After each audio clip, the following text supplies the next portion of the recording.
They branded me a greedy failure and even physically attacked me when I refused to hand over the thriving seven-figure business I built from the ground up to my entitled golden child brother who expected a free bailout. Instead, I retaliated with a move so devastating they never saw coming. My name is Stella.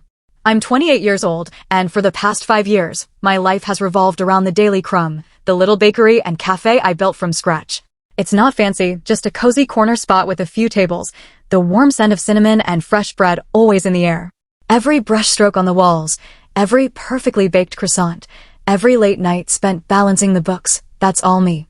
This place is more than just a business. It's the tangible proof of years of scraping by and convincing myself I could create something real, something that was entirely mine. Growing up, that feeling of having something to call my own was rare. My older brother, Mason, was the golden child, charming, good-looking, and effortlessly gliding through life. While I worked part-time jobs through high school and college, Mason was getting allowances, new cars, and funds for his so-called business ventures, none of which ever panned out. He dropped out of college after 2 years to find himself, while I slogged through my accounting degree, packed my own lunches, and said no to everything fun just to save money. I still remember needing a used laptop for a crucial college course, and my parents hemmed and hawed about the cost. A year later, Mason decided he wanted to start an online store selling novelty socks, and suddenly there was plenty of money for high-tech equipment and a fancy website. That's how it always was. Mason's whims were investments in his potential, while my hard work was just expected. Despite all that, I still tried to keep a relationship with my family. I'd visit, bring pastries from the bakery, and listen to the endless updates about Mason's latest schemes or how well he was doing, even when he clearly wasn't. I kept my own accomplishments quiet, downplaying the hours I poured into the Daily Crumb. It felt safer that way. Then, I got the call from my mom. Her voice had that sugary sweet tone she only used when she was about to ask for something big or announce something that would inevitably benefit Mason. "Stella, dear, we're having a family dinner this Saturday," she chirped. "A really important one. You simply must be there. 6 o'clock sharp." "What's it about?" I asked, wiping flour from my hands. I was knee-deep in a big order. "Oh, just some wonderful news and a family discussion," she said, her overly sweet tone not quite masking the tension underneath. "Just make sure you're there. And could you bring a couple dozen of those lemon poppy seed muffins everyone loves? And maybe one of your special cakes. Mason and Leah will be here, and Aunt Caroline and Uncle David and some cousins." My stomach tightened. The whole extended family? For a discussion after some wonderful news? This had Mason's fingerprints all over it. "Mom, what kind of discussion?" I pressed. "We'll talk Saturday, sweetie. It's easier in person. Just be here, okay? And don't forget the cake." She hung up before I could ask anything else. I sighed, looking down at the perfectly formed dough on my counter. Whatever this was, it wasn't going to be good. But I'd faced harder things. Saturday evening came quicker than I wanted. I carefully packed the muffins and the cake. Mom had clarified her special request, a chocolate cake with raspberry filling. I drove to my parents' house, a large, overly formal place filled with antique furniture and a suffocating atmosphere that always made me feel 10 years old again. Several cars were already parked in the driveway, Aunt Caroline's flashy sedan, Uncle David's practical car, a few others I recognized. Mason's beat-up truck wasn't there yet, but I knew he'd show up fashionably late as usual. I took a deep breath, grabbed the boxes, and went inside. The house was buzzing with polite, strained chatter. Mom greeted me with a hug that felt more like a quick pat down for the cake box. "Perfect, Stella. Just set them on the sideboard," she said, her eyes already scanning the room. Aunt Caroline swooped in next, her smile wide but her eyes sharp. "Stella, darling. Still single, are we? Spending all your time with flour and sugar." She didn't wait for me to respond, turning to loudly compliment Mom on the decor. Cousin Robert was in the corner, scrolling through his phone, barely looking up when I nodded at him. Soon after, Mason and Leah arrived. Leah's baby bump was impossible to miss, and Mason had that smug, self-satisfied grin he always wore when he knew he was about to drop a bombshell. They made a grand entrance, and suddenly all eyes were on them. Dinner was tense. The food was good, but the conversation was full of vague, proud comments about Mason's bright future and how Leah needed stability and space for the baby. My mom kept making subtle digs at me, disguised as jokes or observations. "Stella's so busy with her little shop. I'd barely see her," Mom said with a sigh. "Must be rolling in dough though, right?" Uncle David joked awkwardly, clearly trying to lighten the mood, but only highlighting the underlying tension. I forced myself to smile and play along, but it felt like everyone else knew the script, and I was just waiting for my cue. Mason and Leah exchanged smug glances. My parents kept looking at me, then at Mason, then back at me. With each glance, the knot in my stomach tightened. This wasn't just a baby announcement. Not with the whole family gathered like this. This was building up to something more, something aimed at me. Finally, after dessert was served and the chocolate raspberry cake sat in the center of the table like a centerpiece, Mom cleared her throat and tapped her spoon against her glass. The room quieted down. "Thank you all for coming," she said, her smile too wide, eyes darting around the table. "As you all know, we have some wonderful news. Our dear Mason and Leah are expecting their first child." A chorus of congratulatory coos and claps swept through the room. People beamed at Mason and Leah, who basked in the attention. I clapped too, genuinely happy for them on that front. Parenthood is a big step. But Mom wasn't done. Her smile didn't fade, but her eyes zeroed in on me. Her tone shifted slightly, taking on that careful, calculating edge she used when she was trying to soften a blow. "And as you all know," she continued, voice carrying through the room, "Stella has worked so hard and built her little bakery into quite the success." Heads turned to look at me. I felt my shoulders tense. "She's doing so well all by herself," Mom said, drawing out the word little. "Single, no children yet. It's just wonderful she's found her passion there." I swallowed, feeling every eye in the room on me, waiting for what was coming next. And I knew whatever it wasn't going to be good. It was unfolding right before me. Meanwhile, Mason sat there, his chest puffed up with confidence. He was about to become a father, a husband, the man who needed to provide for his family. He had big plans, a brilliant new business idea, a tech startup. But startups need serious funding. A substantial investment to really take off. My heart started pounding. No, they wouldn't. Mom leaned forward, her voice dropping but still clear to everyone. "Stella, you've been so fortunate with your success. You've built this thriving business, and it gives you so much flexibility. Mason is family. He's your brother. He needs this opportunity now more than ever." Then, she said the words that hung in the air like poison. "We think the best way forward is for you to invest significantly in Mason's startup. We've talked it over, and we think a 40% ownership stake in the Daily Crumb seems like a fair way to structure it. You bring the established business value, and Mason brings the vision and future for his family. It's family working together." Silence slammed down over the dining room like a heavy curtain. I stared at my mom, then at my dad, who nodded in agreement. Mason and Leah stared back, eyes gleaming with expectation, like I was an ATM they'd just been authorized to empty. Aunt Caroline was practically vibrating in her seat, clearly dying to see how I'd respond. You want 40% of my business?" I managed to choke out. The words felt foreign, absurd. "The business I built? That I own outright. It's family, Stella," Dad said firmly. "Mason needs a solid start. You're his sister. Family helps family." "Help is one thing," I said, my voice gaining strength, shock morphing into a simmering rage. "Giving away my life's work is another. Why 40%? Why not Mason get a loan or work his way up like I did? Why does he get to claim almost half of what I've spent 5 years killing myself to build?" My question detonated in the room, shattering the calm facade of the family gathering. "Entitled?" Mason blurted, his face going red. "I'm your brother. I'm starting a family. This isn't about entitlement. It's about responsibility. Your responsibility as my sister. My responsibility is to my business and myself." I shot back, standing up slowly, my chair scraping loudly against the floor. "Not to bankroll your latest pipe dream because you failed at everything else. How dare you?" Mom shrieked, her voice pitching to a hysterical level. "After everything we've done for you, the sacrifices we made, you call your brother a failure? You ungrateful, selfish girl." "Selfish?" I laughed, a harsh, ugly sound. "I'm selfish because I won't hand over the one thing I earned entirely on my own? What sacrifices did you make? You always gave Mason whatever he wanted.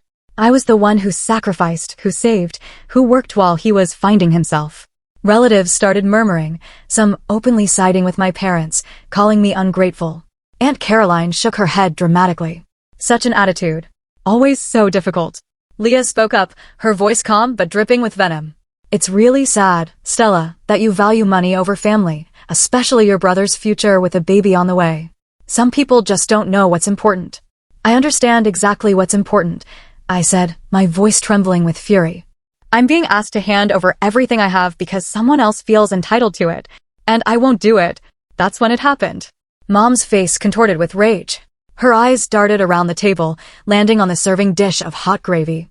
Before I could even react, she grabbed it and, with shocking force, flung the steaming contents right at me. Hot, sticky gravy splattered across my chest, soaking my blouse, dripping through my hair. The sickening smell washed over me as the room fell silent. I stood there, gravy dripping down my face, burning my skin. Before I could even fully process what happened, Mason lunged forward and shoved me hard in the shoulder. "Get out," he roared, his eyes wild. "Just get out." I stumbled back, catching myself on the table. The physical assault, the shove following the disgusting gravy attack, felt like the final blow. This wasn't about money or the business anymore. This was pure malice, pure entitlement, erupting into violence. I looked around the room. Mom, panting, gravy still dripping from her hands. Dad, standing but not shocked. Mason, glaring, ready to shove again. Leah, watching with cold, calculating eyes. Aunt Caroline, horrified but also fascinated, like she was watching a car crash. Without a word, I reached into my pocket, pulled out my phone, and started recording a voice memo. Then I turned, still dripping with gravy, and walked out of the dining room, out of the house, leaving their stunned silence behind. As I made my way to my car, the shouts started up again. "Ungrateful. We disown you. You'll regret this." I drove home in a daze, the drying gravy a sticky reminder of the ugliness that had just exploded in my parents' dining room. Back in my quiet apartment above the bakery, I stripped off the ruined clothes and stood under the shower for what felt like hours, trying to wash away the grime and the feeling of utter violation. The calls and texts started almost immediately. Threats, insults, demands disguised as pleas. "You're being ridiculous. Just agree to the investment. You selfish cow. Mason needs this. He's your brother." I blocked their numbers. I needed space to think. For days, I focused on the bakery, the comforting rhythm of baking, the warm, soothing heat of the ovens. It was therapy. But the memory of the gravy, the shove, the hateful eyes, it all lingered like a dark cloud. Then I remembered the lake house. The small, rustic cabin where we spent parts of our childhood summers. Mason always treated it like his future kingdom, talking about how he'd renovate it one day. I loved that place too, but it always felt more like Mason's territory. Then a vague memory surfaced, something about Grandma Eleanor's will. Grandma Eleanor had been the only one who really saw me. She quietly encouraged me, praised my baking, and always told me I had a good head on my shoulders. When she passed, I hadn't paid much attention to the will beyond the small sum she left me. But the lake house? I dug through the box of documents she left me and finally found her will. My hands shook as I scanned the page. There it was, clear as day. To my grandchildren, Mason Robert Mitchell and Stella Grace Mitchell, I leave my property located at address, to be held in joint tenancy with equal rights of ownership and enjoyment. Joint tenancy. Equal rights. Mason didn't own the place outright. Our parents didn't either. Mason and I co-owned it. And joint tenancy meant either of us could force a sale. A cold, determined calm washed over me. This was it. Their blind spot. Their arrogance, thinking they could control me while ignoring a valuable asset they didn't realize I had a claim to. I wasn't just going to refuse them, I was going to hit them where it hurt. I searched online for a real estate attorney. Jeremy Blackwell's firm had solid reviews. I called and made an appointment for the next day. Sitting in Jeremy's office, recounting the whole surreal story, the bakery, Mason's failures, the family gathering, the demand for 40%, the gravy, the shove, the harassment, and the lake house will felt like a release. Jeremy, a calm, sharp-eyed man in his late 50s, listened intently. Then he leaned back in his chair, folding his hands thoughtfully. "Let me get this straight," he said, his eyes locking onto mine. "They tried to strong-arm you into surrendering 40% of your business, assaulted you when you refused, and now you've discovered you co-own another major asset with the very brother they tried to enrich. And you want to know your options regarding the lake house?" I nodded, my jaw set. "Good," Jeremy said, a slight smile forming. "Because you have options." I told Jeremy I wanted to force the sale. My family had shown me exactly how they saw me and what they thought I was worth. They didn't deserve to control or profit from that house anymore, not if it meant keeping me tethered to them. Jeremy nodded. "The will is clear. As a joint tenant, you have every right to request a partition action. Your brother can buy you out at fair market value, or the property will be sold, and the proceeds split equally." "Do it," I said. "Send the notice." The day after Jeremy sent the formal notice about the lake house, the real storm hit. My phone, which I'd unblocked just to see if they'd reach out, started ringing off the hook. The voicemails were vicious. "How dare you, Stella? That's Mason's inheritance. Dad roared in one. You little witch. Trying to make your own brother homeless. That was Mom, her voice thick with fake tears and real fury. You selfish, greedy failure. Nobody likes you. You think that little bakery means anything? We'll make sure everyone knows what you really are, Leah spat, her words sharp as knives. They started showing up at my apartment, pounding on the door. I didn't open it. Instead, I pressed my phone against the door and recorded their shouting, their insults, their threats. I even caught Aunt Caroline's shrill voice screaming something about destroying family history. Then the online attack began. My mother posted a lengthy, tear-soaked Facebook rant, twisting the story completely. She painted Mason and Leah as struggling, expectant parents just asking for a little help and me as the heartless, wealthy sister refusing to lift a finger, even verbally abusing them when they politely asked. She conveniently left out the gravy and the shove. Comments flooded in, mostly from relatives and family friends, condemning me as cruel, materialistic, and ungrateful. I screenshotted everything. Then, a private message popped up from Cousin Robert. Hey, Stella. Saw Mom's post. Doesn't sound right. Grandma loved that lake house and wanted everyone to enjoy it. Anyway, keep your head up. That's messed up. It wasn't much, but it was a crack in their united front, a small bit of validation. Jeremy was fantastic. I sent him all the evidence, the recordings, the screenshots. This harassment only strengthens our position, he said. It proves you can't reasonably co-own property with them. They've demonstrated clear hostility. Their lawyer must have realized they couldn't bully me anymore because they proposed mediation. The mediation was held in Jeremy's office. I got there early, dressed in a sharp navy suit, feeling a mix of anxiety and fierce determination. When my parents, Mason, and Leah walked in with their lawyer, their faces were stony and resentful. Mom wouldn't even look at me.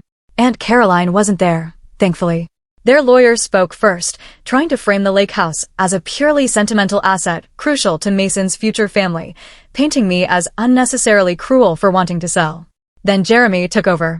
Calm and methodical, he presented the facts, the will, my legal right as a co-owner, and the evidence of their behavior. He played snippets of the voicemails, read out some of the worst texts and social media comments, and then recounted the incident at the dinner, supported by my statement about the physical assault. The atmosphere shifted. My family looked uncomfortable, cornered. Their lawyer fidgeted. Then Mom suddenly broke down, the anger vanishing, replaced by exaggerated sobs. Oh, Stella, please, she cried, reaching a hand across the table. Don't do this. We're family. I'm so sorry about the gravy. I just lost my temper. It was a mistake. We can fix this. Mason mumbled something about needing the house for his baby. Leah looked pale and quiet. It was my turn. I looked at my mother's tear-streaked face, at Dad's grim expression, at Mason's pleading eyes. I thought about the years of favoritism, the casual disregard, the relentless demands, the public shaming. The gravy. The shove.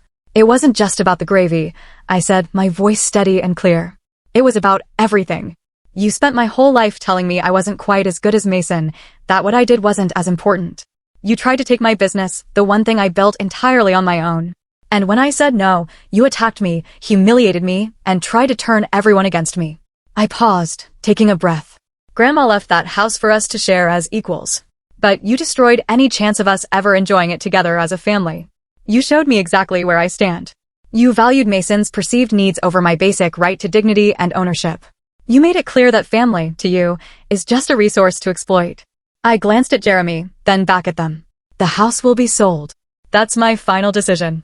Jeremy immediately started drafting the settlement agreement. My family sat in stunned silence, their brief show of remorse melting back into bitter resentment as they signed the papers. Their glares could have curdled milk. I didn't care. For the first time, I was choosing myself. Unapologetically. The lake house sold quickly, it was a desirable location, and the market was hot. After legal fees and closing costs, Mason and I each received a significant sum. It wasn't about the money for me, but having it felt like tangible proof of my independence and Grandma's quiet validation. I had no contact with my family during or after the sale. All communication went through Jeremy. I heard bits and pieces through Robert, who sent brief updates. Mason and Leah used their share as a down payment on a small house, taking on a massive mortgage that would haunt them for decades. My parents, unable or unwilling to downsize, moved in with Mason and Leah. Robert said it was a tight squeeze and tensions were high. I felt no pity. Maybe a faint, distant sadness for what family was supposed to be. But mostly I felt peace. They made their choices. They valued entitlement and control over a genuine relationship with me. Now they were living with the consequences. I used my share wisely, invested back into the Daily Crumb, bought new equipment, set up a marketing budget, and secured my financial future. I also used a chunk to buy the small apartment above the bakery. It wasn't fancy, but it was mine. Completely mine. I could walk downstairs every morning and step right into my safe, successful space. Life is quieter now. I still hear things, a mutual friend mentioning Mason's struggles, a relative asking Robert why I'm still being difficult. They probably still tell their version of the story, painting me as the villain who heartlessly forced them out of a beloved home. But I know my truth. The Daily Crumb is thriving. I have loyal customers who feel like family, real friends who genuinely care about me. I come home to my small, peaceful apartment filled with the comforting scent of fresh bread and pastries. Every corner of my life, every success, was built with my own 2 hands. My own choices. My own resilience. Looking back, the gravy incident, the shove, the betrayal, they were horrible. But they were also clarifying.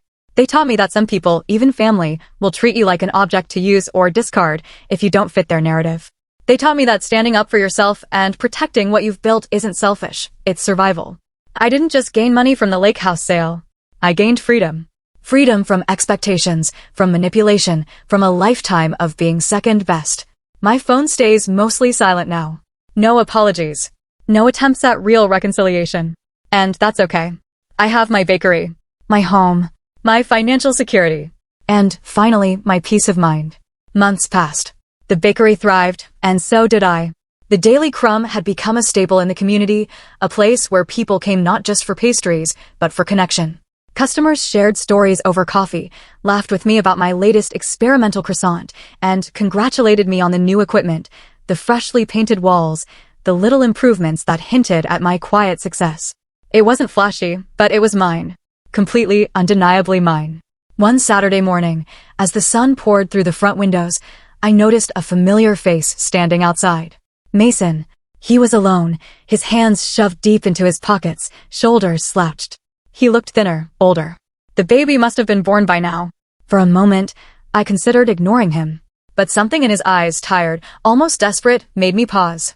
I took a deep breath, wiped my flour-covered hands on my apron, and walked to the door. He didn't say anything at first. Just stood there, staring at the display of freshly baked scones and muffins. Finally, he said, "Can we talk?" I crossed my arms, leaning against the doorframe. About what? About Mom, Dad, Leah. He swallowed hard, looking down. About everything. I stepped aside, letting him in. The scent of cinnamon and vanilla filled the air as we sat at a small corner table. I poured him a cup of coffee and waited. "I don't know where to start," he said, staring into his cup. "Leah's been different since the baby was born. Snapping at me, at Mom and Dad. It's tense at home. Home. My old family home. The one he and Leah had bought with their share of the lake house sale. The one Mom and Dad had moved into when they couldn't afford their own place. And you?" I asked, keeping my tone even. Mason's jaw clenched. "I'm drowning, Stella. The mortgage payments are killing us. Leah isn't working, and Mom and Dad, they don't help. They just sit around, criticizing everything, telling me how I ruined the family by letting you take the lake house." I stayed silent, letting his words hang in the air. "They act like I owe them everything," he continued, his eyes finally meeting mine. "Like I have to make up for what they lost. But I can't. I'm just tired." A part of me wanted to feel sympathy. Another part wanted to laugh, to say, "Now you know how it feels to be used up and spit out." But instead, I just nodded. "So, what do you want from me, Mason?" His eyes welled up, and for the first time, I saw the little brother I used to push on swings and sneak cookies with under the dinner table. "I just wanted to say I'm sorry. For how they treated you. For how I treated you." I leaned back, folding my hands in my lap. "You let them, Mason. You let them treat me like nothing. Like I didn't matter. And now that they're doing it to you, you're finally seeing it." He swallowed, a tear escaping down his cheek. I know, and I hate myself for it." The words hung between us, fragile and heavy. "But it's too late," I said, my voice steady. "You chose them. Over and over. You let them humiliate me, scream at me, lie about me. You took what wasn't yours and never once looked back." He dropped his head, shoulders slumping. "I don't know what to do." "Figure it out," I said, standing up. That's what I did. I walked back behind the counter, leaving him there, staring at his untouched coffee. I didn't look back. That evening, after closing up, I went upstairs to my apartment. The place was small but warm, filled with the scent of fresh bread and the glow of twinkling fairy lights. I curled up on the couch with a cup of tea and scrolled through my phone. A message from cousin Robert lit up the screen. "Hey, heard Mason was at your bakery. Just so you know, Mom said he's been hitting up everyone for money. Leah's been telling everyone he can't handle being a dad. Looks like the golden child's starting to crack." I closed the message without replying. It didn't feel good to know Mason was struggling. It didn't feel bad either. It just felt inevitable. A knock at the door startled me. I set down the tea and crossed the room, peeking through the peephole. Jeremy stood there, holding a bottle of wine and a pizza box, grinning like a goofball. "Figured you could use some company," he said when I opened the door. I laughed, stepping aside to let him in. "You figured right." We sat on the floor, legs crossed, pizza grease dripping down our fingers as we talked about nothing and everything. Jeremy told me about a ridiculous client who wanted to sue his neighbor over a leaf blower. I told him about a customer who tried to pay for a dozen muffins with a check. And somewhere between the second glass of wine and the last slice of pizza, Jeremy leaned back against the couch and looked at me. "You did it, Stella. You really did it. You got your life back." I smiled, feeling the truth of his words settle into my bones. "Yeah," I said. "I did." Months turned into a year. Mason and Leah's house went up for sale. They couldn't keep up with the mortgage, and Mason moved back in with Mom and Dad. Robert said Leah took the baby and moved in with her sister. The family was splintered. But it wasn't my family anymore. The Daily Crumb continued to thrive. I expanded the menu, started a delivery service, hired 2 more bakers. The apartment felt more like home every day, filled with plants and soft blankets and little reminders of who I was and who I was becoming. One evening, after closing, I received a letter in the mail. The handwriting was familiar, my mother's. I held it for a long moment before opening it. Inside was a single sheet of paper, the ink smeared in places as if she'd been crying while writing it. "Stella, we're sorry. We miss you. Mason misses you. Dad misses you. I miss you. Please come home. Mom." I folded the letter, placed it back in the envelope, and tucked it into a drawer. There was no return address. No way to reply. And even if there had been, what was there to say? I went to the window and looked down at the street below. The Daily Crumbs sign glowed softly in the night, a beacon of everything I'd built. My bakery, my home, my life. I turned off the lights, slipped into bed, and closed my eyes. The world was quiet, the air warm and still. And for the first time in my life, I felt completely at peace.